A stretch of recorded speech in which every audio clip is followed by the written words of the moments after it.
Okay guys, so today we're going to be harvesting bloodworms, and it's actually really easy if you have a pond, okay? And let's get started. Hey guys, I'm back with a new video. It's actually a pretty interesting video. So today we're going to be talking a little bit about bloodworms.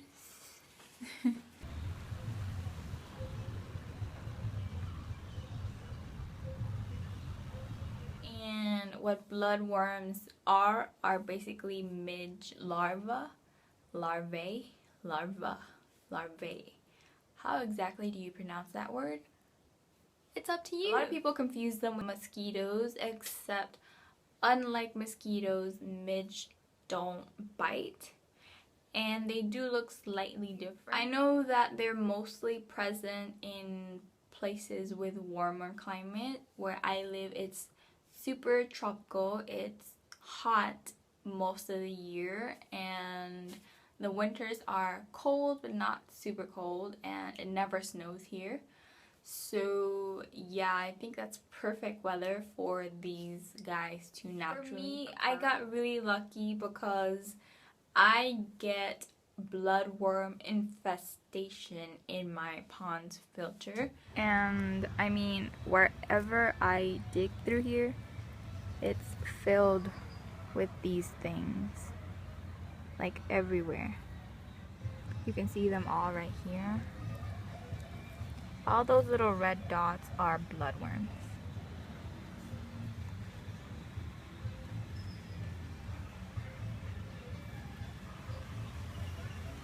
There's a whole cluster of them right here.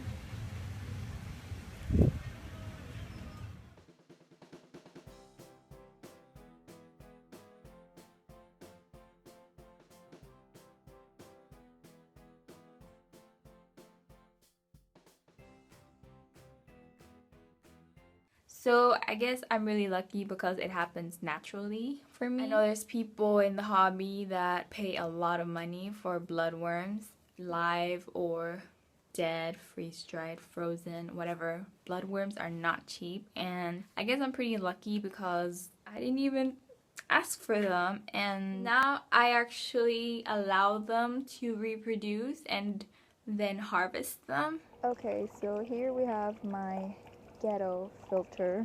It's overflowing on the top, which means that my filter media is clogged and I need to rinse it off. Oh hey, Penny Boo.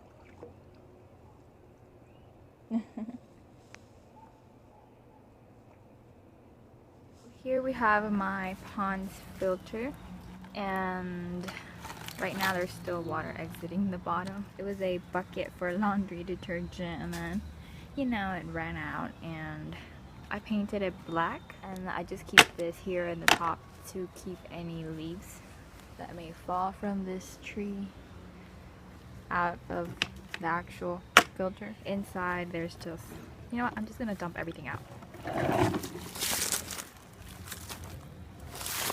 There we go. So here's what the inside looks like, and then in the bottom, there's like a slit cut out for water to exit. Inside is just a bunch of crap, pretty much. But the magical thing about pond filters is you get these.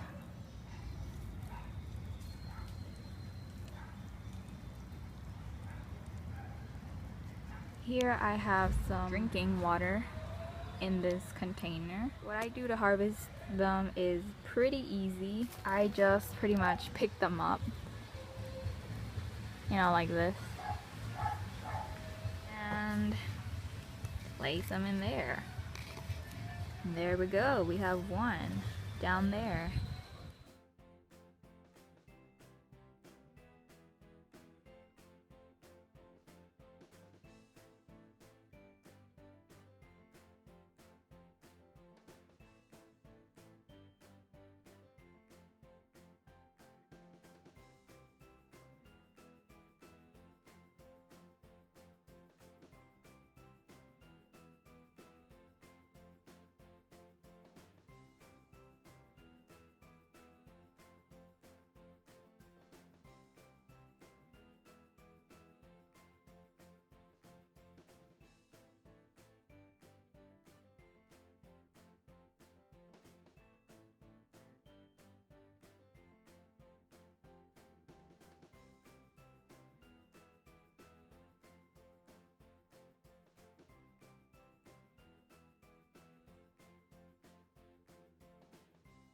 I could just wiggle my filter media in like a bucket of water and a good amount of them will come off, and then I could just net them out, and that will probably give me a big amount of worms.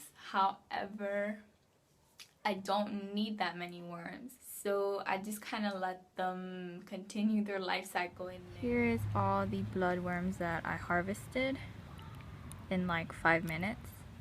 There's a lot of them in there, but they're all kind of clumped up together, so it looks like there's a little bit of them in there, but that's actually a lot of them.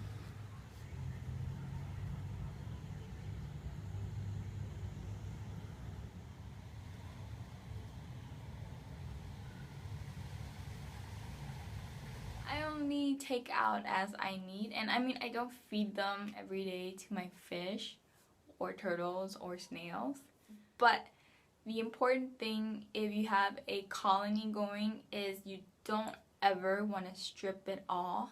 You don't want to over harvest to where you won't get any worms reach adulthood, because then what will happen is you won't have any adult midge fly to lay eggs and then kind of start the cycle all over again.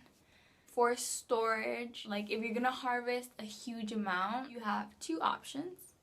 You can, one, put them in the fridge and they will probably stay alive for 3-4 days, maybe a week, and you can just every day just, you know, grab a couple, dump them in your tank.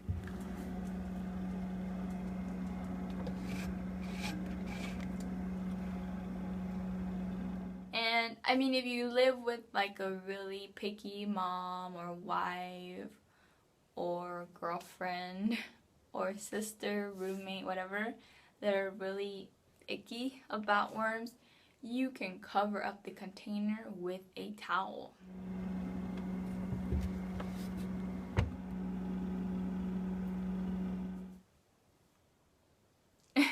The second option is you can freeze them in ice cube trays. I personally don't do that because I think the best and healthiest way for your fish to eat these bloodworms is alive. Freezing them does mess with the nutritional value of the worm once consumed.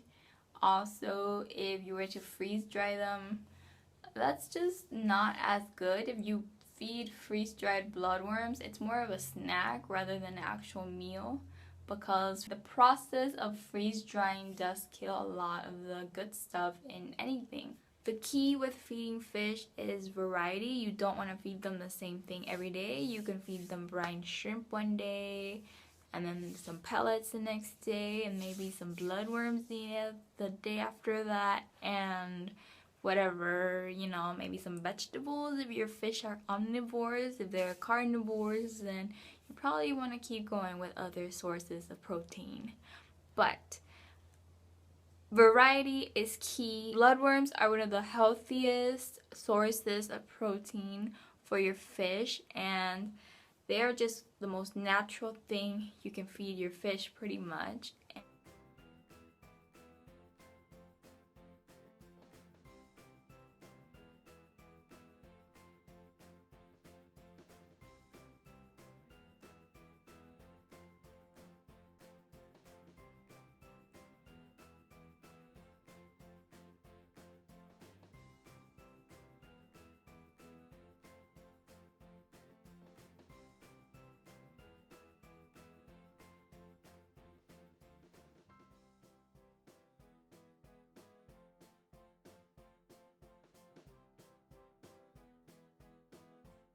I actually fed them to some hatchling turtles, and they're still pretty young and not really eating too much, so they kind of just ignored them, but it's okay.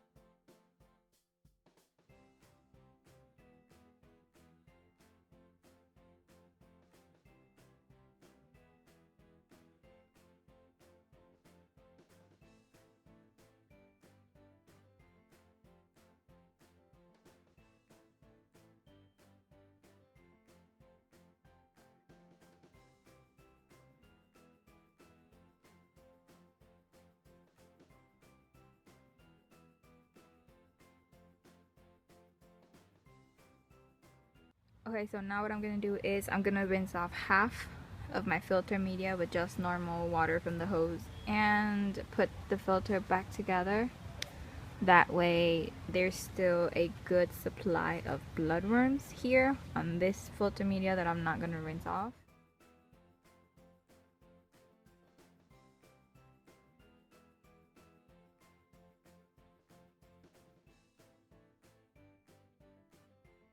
Okay, so here we are again, and everything is back to normal.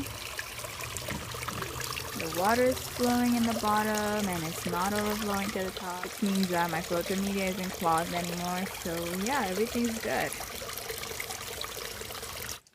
Thank you guys so much for watching, and please subscribe to my channel if you haven't already, and like this video because Angel guest starred in it surprisingly out of nowhere, and leave really nice comments, please and thank you.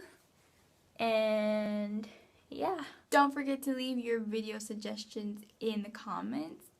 Bye guys.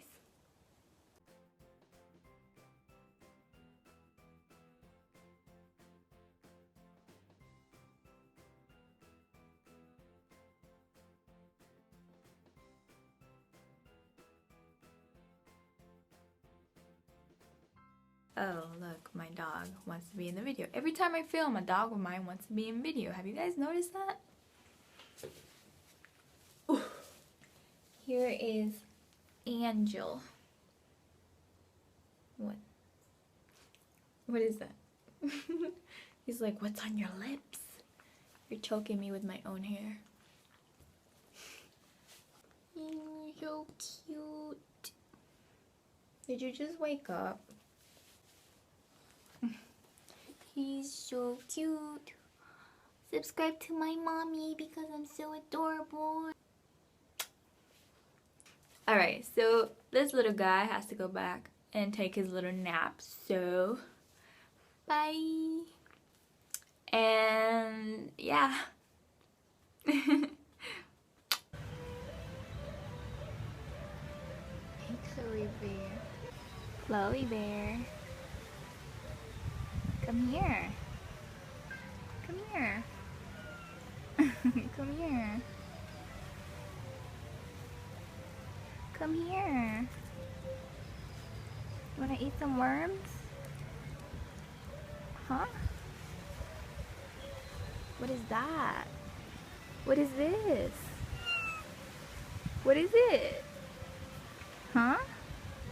Can you tell the people what we're doing? No? Alright, go do your thing.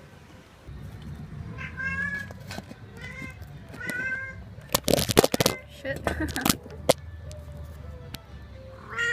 What? You wanna help me? Huh?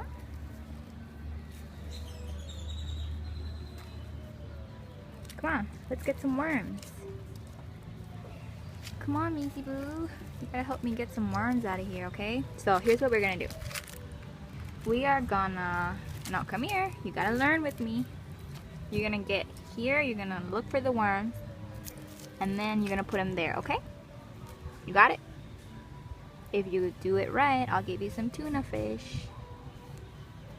Don't eat that.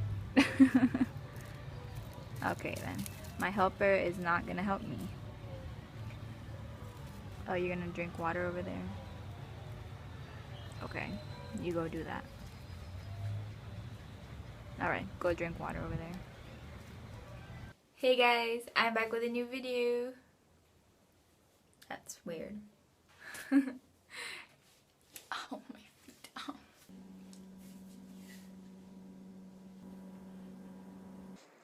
I just wanted to let you guys know that I'm planning on filming a Q&A video really soon, and in order for me to answer things, I kind of need you guys to ask me stuff. So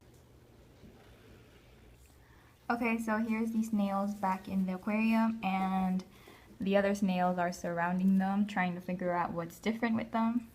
And now we're just gonna wait for them to kind of come out of the shell, right? Alright, so let's go take him inside. and reunite him with his love. Okay guys, so this is the turtle box, as I call it, and